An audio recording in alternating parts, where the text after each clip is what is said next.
Hello, good morning student. तो अपन पढ़ेंगे ratio and proportion. ठीक है, रेशियो एंड प्रोपोर्शन बहुत मोस्ट इंपॉर्टेंट टॉपिक है अपना।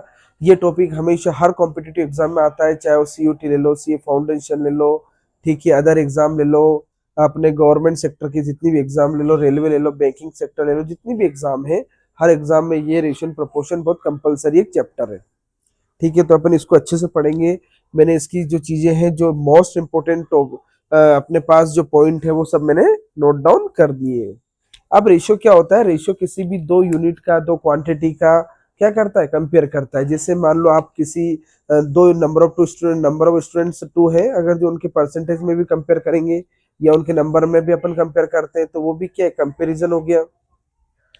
अगर आप वेट में कंपेयर करोगे किसी 2% के, 3% के, 4% के, ठीक है, जनरली अपन 2 लेते हैं, ए बी, ठीक है, तो वो भी क्या कंपैरिजन हो गया, वो भी एक रेशियो हो गया। ठीक है, ये अगर जो आप किसी की हाइट में, किसी की हाइट सेंटीमीटर में एक की है, एक की इतनी है, तो दोनों में कितना डिफरेंस है, वो कंपैरिजन भी आप रेशियो से करोगे।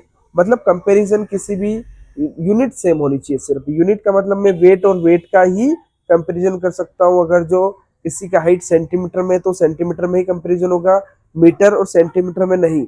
आपको यूनिट क्या करनी पड़ेगी? दोनों की सेम करनी पड़ेगी। ठीक है, तो कंपैरिजन सेम यूनिट में होना चाहिए। ठीक है, और क्वांटिटी ए और बी हो सकती है या दो से ज्यादा भी हो सकती है, लेकिन आपका कंपैरिजन सेम यूनिट में ही सेम यूनिट में ही होना चाहिए। ठीक है, आगे अपन पढ़ेंगे। जैसे मान लो फ्रैक्शन अपन जनरली अपन ए और टू बी में यहाँ पर पढ़ेंगे। ठीक है, फिर आगे जो जैसे जैसे बढ़ेंगे तो कंपाउंड प्रोपोर्शन हो गया, कंटिन्यू हो गया, या रेशियो फॉर्म हो गया, ये सारी चीजें फिर आगे बढ़ती जाएगी। सबसे पहले अपन देखेंगे कि एक ratio comparison of the size of the two and more quantities of the same kind of division. इसका मतलब जब भी आप रेशियो का कंपैरिजन करोगे तो डिवीजन फॉर्म में होगा, मतलब ए अपॉन बी डिवीजन फॉर्म में होगा। और डिवीजन फॉर्म का मतलब क्या हो गया कि आप उसको क्या करोगे? एक यूनिट को दूसरे डिविट में जब तक उसका डिवीजन होगा, जब तक कि उसका सिंपलेस्ट फॉर्म में कन्वर्ट ना हो जाए। जिससे अपन ने जितने क्वेश्चन करे सिंप्लीफाई करना, ये सब भी डिवीजन में होगा।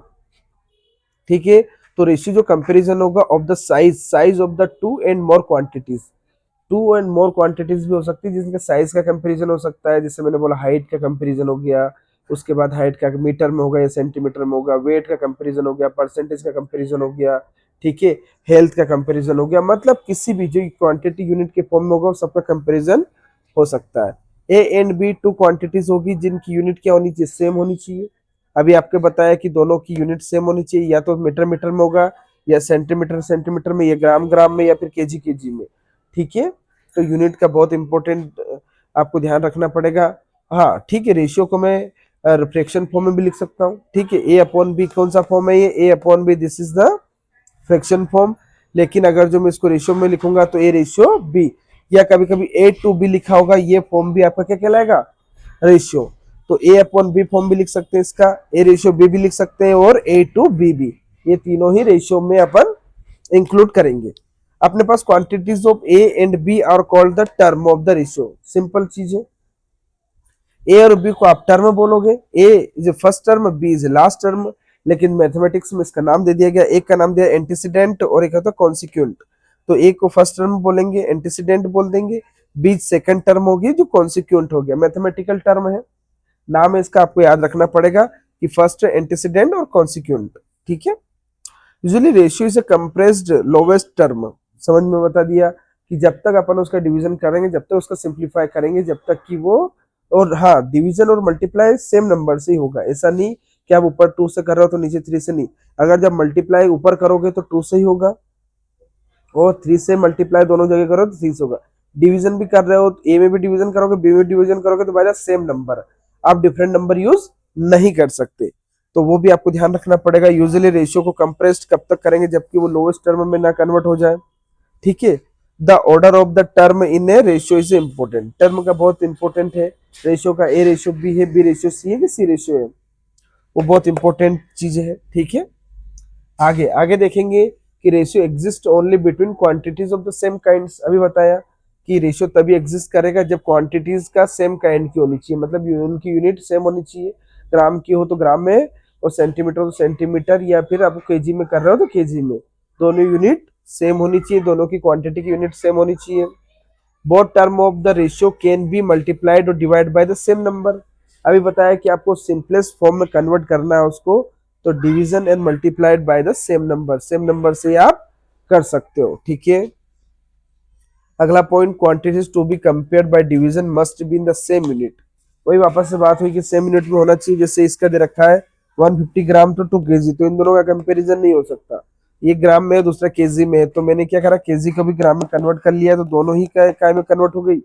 ठीक है, ग्राम ग्राम में, तो आप कंपैरिजन कर सकते हो। तो 150 अपॉन 2000। ठीक है, to compare two ratio convert them into equivalent like fraction. मतलब आपके पास दो से ज्यादा मिक्स्ड फ्रैक्शन दे रखे हो, तो उनका comparison only mixed fraction form में ही हो सकता है। ठीक है, और उसमें क्या करते हैं अपन, अपन जो डिनोमिनेटर में रहता है उसको सेम करेंगे, डिनोमिनेटर में सेम होने के बाद ही आप कंपैरिजन कर सकते हो। क्यों? क्योंकि न्यूमिनेटर जो नंबर है वो आपका वेरिएशन दे सकते हो किस पे, नंबर लाइन पे, लेकिन तब होगा जब डिनोमिनेटर को क्या करना पड़ेगा, सेम।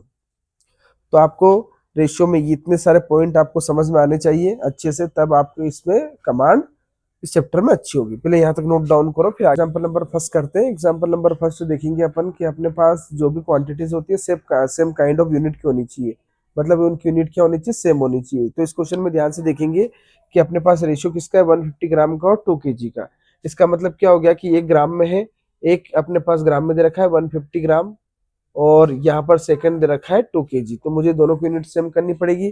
तो मुझे पता है कि 1 केजी किसने के बराबर है, 1000 ग्राम के। ठीक है, या तो यहाँ पर 2 केजी किसके बराबर हो जाएगा, तो 2 इंटू 1000 ग्राम, तो ये हो जाएगा 2000 ग्राम। ठीक है, अब देखो यहाँ पर ये 150 ग्राम हो गया और ये 2000 ग्राम हो गया, तो अब आप दोनों को कंपैरिजन कर सकते हो। जैसे एग्जांपल, एक मान लो आप दाल बना रहे हो, तो दाल बना रहे हो तो 2 केजी दाल बना रहे हो, उसमें 150 ग्राम आपको क्या मतलब हो सकता है कि आपको मिर्ची की जरूरत पड़ रही है। ठीक है, तो इसका मतलब क्या हो गया, ये कंपैरिजन हो रहा है किसका, दाल का और मिर्ची का। ये भी आप समझ सकते हो। इसका मतलब क्या हो गया, जब कंपैरिजन करोगे तो ये हो जाएगा ए अपॉन बी, या ए रेशियो बी, या ए टू बी। ठीक है, तो ये हो जाएगा अपने पास 150 ग्राम अपॉन ये हो गया 1000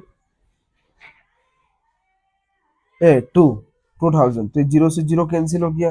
ठीक है, ये 5 से कितनी बार जाएगा, ये 5 से जाएगा 40, और ये 5 से जाएगा 3, इसका मतलब 3:40।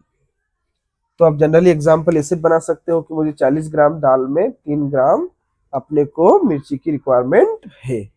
ठीक है, जनरली मैं बोल रहा हूँ, वरना ये क्वेश्चन तो डायरेक्ट है, ratio between 150 gram and 2 KG, मतलब कंपैरिजन कर रहे हैं अपन किसी भी दो क्वांटिटीज में, क्या कर रहे हैं, कंपैरिजन कर रहे हैं कि किसमें कितना रिक्वायरमेंट हो सकता है। तब ऐसे भी समझ सकते हो। मैं यहाँ डबल कर दूं, मैं तो यहाँ 2 केजी की जगह 4 केजी कर दो, तो 4 केजी दाल बनाने के लिए मुझे यहाँ अदर भी कितना मल्टीप्लाई करना पड़ेगा, 2 का, तो ये हो जाएगा 300 ग्राम। तो मतलब मुझे 300 ग्राम रेड चिली की जरूरत पड़ेगी किसमें, 4 केजी दाल में।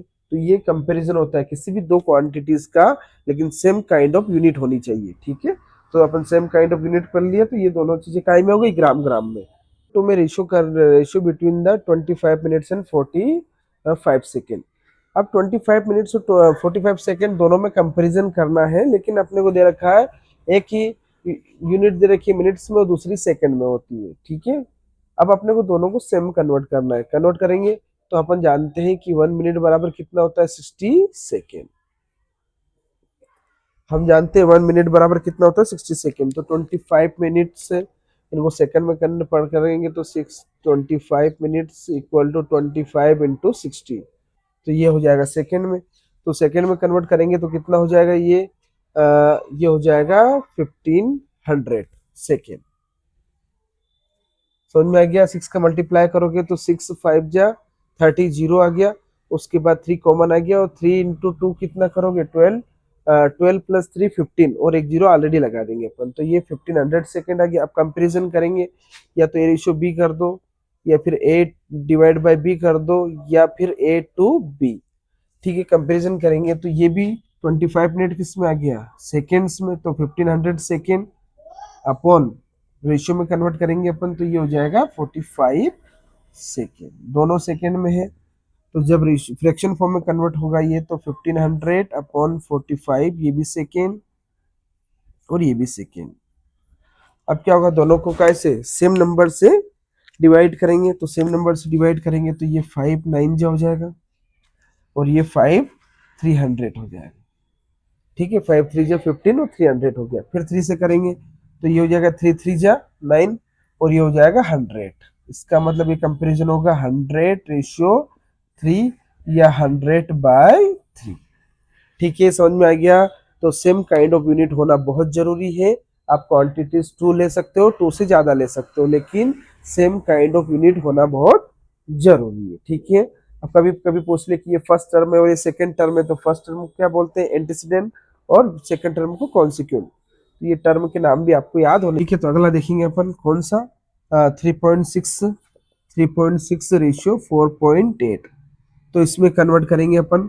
तो पहले ये क्या है, डेसिमल फॉर्म है, तो डेसिमल को फ्रैक्शन फॉर्म में कन्वर्ट करेंगे तो ये हो जाएगा 3.6।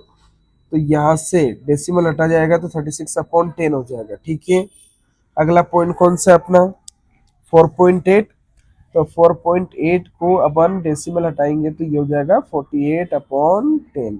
दोनों रेशियो में है, 36/10 रेशियो 48/10। तो ये हो जाएगा 36/10/48/10। तो ये हो जाएगा 36/10 10/48। 10 से 10 गया तो ये हो जाएगा 36/48। अब क्या हो गया, अब कोई ऐसा नंबर लो जो दोनों का डिविजिबल हो जाए सेम नंबर से। तो 12 हो रहा है क्या, हाँ, 12 1 जा 12, 12 2 जा 24 और 12 3 जा 36 और ये 12 4 जा 48। तो ये हो जाएगा आपका आंसर 3:4, 3/4 हो गया। अब मुझे इन दोनों में कंपैरिजन करनी है। एक तो है अपने पास 7/10 और एक है 3/4। तो दोनों में कंपैरिजन करने के लिए सबसे बेस्ट तरीका ये है कि आपको इन दोनों का क्या लेना पड़ेगा, एलसीएम। तो 7/10 एंड अगला कौन सा है 3/4, इन दोनों का कंपैरिजन होगा। तो कंपैरिजन में विच रेशियो इज ग्रेटर, तो विच ratio is greater for, denominator क्या होना चाहिए, सेम होना चाहिए। तो जब डिनोमिनेटर सेम होगा तो उसके लिए 10 एंड 4 का एलसीएम लेंगे। तो इन दोनों का एलसीएम क्या आ जाएगा, मैं एक बार बता दूं आपको करवा के, ये 10 हो गया, ये 4 हो गया, तो 2 से ये 5 जाएगा, ये 2 से 2 टाइम्स जाएगा, फिर ये 2 से जाएगा, फिर ये 5 से जाएगा। इसका मतलब 2 इंटू 2 इंटू 5 मतलब 20। मतलब इनका एलसीएम कितना आ जाएगा, 20 आ जाएगा। तो 7/10 को 20 बदलने के लिए 2 से अपॉन 2 से मल्टीप्लाई करेंगे तो ये हो जाएगा 14/20। ठीक है, अगला नंबर कौन सा अपने पास, अगला नंबर है 3/4। इसको भी 20 से बदलने के लिए क्या करूंगा, मैं 5 से मल्टीप्लाई करूंगा। तो 5 भी ऊपर सेम नंबर से मल्टीप्लाई होगा, कहाँ पे, न्यूमिनेटर एंड डिनोमिनेटर में। तो ये हो जाएगा 15/20। इसका मतलब क्या हो गया कि 14/20 इज स्मॉलर देन 15/20। क्यों, क्योंकि इसमें 15 बड़ा है। तो यहाँ पर लिखेंगे अपन 15 is greater than 14, 15 is greater than 14, so 15/20 is greater than 14/20। ठीक है, so अपन बोलेंगे कि ये कितना है, 3/4 रेशियो इज ग्रेटर देन 7/10। तो आपको पता चल गया कि इन दोनों रेशियो में कौन सा बड़ा है। तो इन दोनों रेशियो में कौन सा बड़ा हो जाएगा आपका, 3/4 रेशियो 7/20, मतलब ये सेकेंड वाला बड़ा हो जाएगा। ठीक है, नोट डाउन करिए, ये काफी अच्छा क्वेश्चन था। अपने पास 4th नंबर का क्वेश्चन है। इस क्वेश्चन में अपने को क्या करना है, सिंप्लीफाई करना है। सिंप्लीफाई करना है मतलब कि अपन बता नहीं सकते कि रेशियो किस फॉर्म में है। ये तो 1/3 रेशियो 1/8 और 1/6। तो ये तो वो रेशियो फॉर्म में भी है और साथ में डिनोमिनेटर में भी 3/8/6 आ रहा है। तो क्यों ना अपन इनको कन्वर्ट कर सके न्यूमिनेटर में। तो उसके लिए सबसे अच्छी चीज क्या है कि आपको जो नीचे दे रखा है 3 8 एंड 6, इनका क्या लेना पड़ेगा, एलसीएम। जब इनका एलसीएम लोगे आप तो देखोगे कि यहाँ पर 3 2 जा 6 2 आ रहा है और यहाँ पर आपके पास ऑलरेडी 8 आ रहा है। इसका मतलब कहीं ना कहीं 3 इंक्लूड होगा। तो आपका एलसीएम हो जाएगा 24। जब 24 होगा, जब आपका एलसीएम 24 आ जाएगा, जब एलसीएम 24 आ जाएगा तो कहीं ना कहीं मुझे तीनों में मल्टीप्लाई करना पड़ेगा 24, तभी तो सिंपली फॉर्म में कन्वर्ट हो जाएगा। लेकिन क्वेश्चन में क्या बोला है कि सेम काइंड ऑफ यूनिट से ही आप क्या कर सकते हो, मल्टीप्लाई। तो ये हो जाएगा 1/3 into 24 ratio 1/8 into 24 ratio 1/6 into 24। ठीक है, 3 से 8 24 कितनी बार जाएगा, तो 3 8 जा 24, 8 से 24 कितनी बार जाएगा, 3 बार।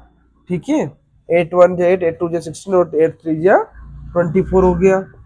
6 से 24 कितनी बार जाएगा, तो ये जाएगा अपने पास 3 टाइम्स, ये भी नहीं, ये 4 टाइम्स जाएगा। ठीक है, तो ये हो जाएगा 8:3:4। ठीक है, 6 1 जा 6, 6 2 जा 12, 6 3 जा अपने पास 18 और 6 4 जा 24। तो ये 4 टाइम्स जाएगा। तो आपका रेशियो क्या हो गया, सिंपलेस्ट फॉर्म में कन्वर्ट हो गया 8:3:4। ठीक है, नोट डाउन करिए इसको।